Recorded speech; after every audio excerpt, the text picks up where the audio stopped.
નમસ્કાર મિત્રો આપણે આજના વિડીયોમાં એક જ લીંબુનો ખૂબ જ શક્તિશાળી અને ચમત્કારિક ઉપાય વિશે જાણીશું, જેને કરવાથી મિત્રો જો તમને કોઈ પણ પ્રકારની પરેશાની હોય તો તેનો અંત આવી જશે। મિત્રો, ગુરુવારના દિવસે જો તમે કોઈ પીળી વસ્તુનો ઉપયોગ કરો છો તો તેનો તમને ખૂબ જ જલ્દી લાભ મળે છે। તેમજ જે કોઈ પણ વ્યક્તિને ઘર, સંસાર અથવા વેપાર, ઓફિસ વગેરે જગ્યા પર કોઈ પણ પ્રકારની પરેશાની હોય તો આ ઉપાય જરૂર અપનાવવો જોઈએ। અને મિત્રો, આ બધી પરેશાનીઓ મોટા ભાગે જે વ્યક્તિનો ગુરુ ગ્રહ નબળો હોય તેને જ થતી હોય છે, પરંતુ જો તમારે તમારા ગુરુ ગ્રહને પ્રબળ બનાવવો હોય તો તમારે પીળી વસ્તુથી અહીં બતાવેલ ખાસ ઉપાય કરવો જોઈએ। મિત્રો, જો તમારો ગુરુ ગ્રહ કમજોર હોય તો તમારે ઘણી બધી પરેશાનીનો સામનો કરવો પડે છે, જેમ કે પૈસાની તંગી હોવી, ઘરમાં કલેશ થવો, કામમાં અથવા વેપારમાં અલગ અલગ પ્રકારના વિઘ્ન આવવા। આ બધી પરેશાનીનું કારણ પણ ગુરુ ગ્રહ દોષ હોઈ શકે છે। જો તમારા ગુરુ ગ્રહને પ્રબળ બનાવવો હોય તો તમારે ગુરુવારના દિવસે અહીં બતાવેલ ઉપાય જરૂર કરવા જોઈએ। તેનાથી મિત્રો, જો તમને કોઈ પણ પ્રકારની શારીરિક સમસ્યા હોય તો તે પરેશાનીનો પણ અંત થઈ જશે। તેમજ મિત્રો, વધુમાં આ વિડિયો ફક્ત વાસ્તુશાસ્ત્ર અને ટોટકા આધારિત છે। જો તમને એમ લાગતું હોય કે આ એક અંધશ્રદ્ધા છે તો આ વિડિયો તમારા માટે નથી। જો તમે ઘરમાં લીંબુ, મિર્ચી કે નજર ઉતારવી જેવી બાબતોમાં વિશ્વાસ કરતા હોવ તો આ વિડિયો તમારે જોવો જરૂરી છે। અને આ પ્રયોગ તમે સ્ત્રી હોવ કે પુરુષ ઘરે બેઠા કરી પણ શકો છો। તો મિત્રો, આજના વિડીયોને અંત સુધી જરૂર જોજો અને પસંદ આવે તો વિડીયોને એક લાઈક કરીને અમારી આ ચેનલને સબસ્ક્રાઇબ કરવાનું ભૂલતા નહીં અને કોમેન્ટમાં ઓમ નમઃ શિવાય જરૂરથી લખજો। મિત્રો, વધારે તમારે કંઈ નથી કરવાનું, તમારે એક લીંબુ લેવાનું છે, પરંતુ તે આખો પીળા રંગનું હોવું જોઈએ। લીંબુમાં કોઈ પણ દાગ ન હોવો જોઈએ તો જ તે આ કાર્ય માટે ખૂબ જ શુભ માનવામાં આવે છે।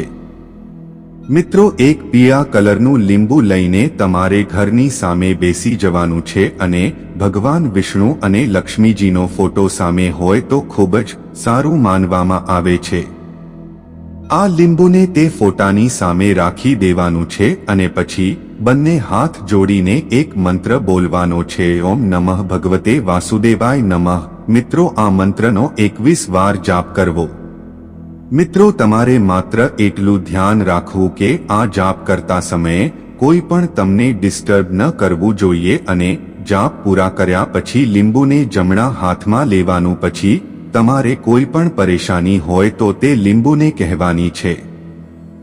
મિત્રો, પોતાની બધી જ પરેશાની લીંબુને કહ્યા પછી લીંબુને જમણા હાથ વડે પોતાના માથાની ઉપરથી ઊંધું ફેરવવાનું। ઊંધું ફેરવવાનું એટલે કે આપણી ઘડિયાળનો કાંટો જે બાજુ ચાલતો હોય તેનાથી વિરુદ્ધ દિશામાં ફેરવવાનું છે।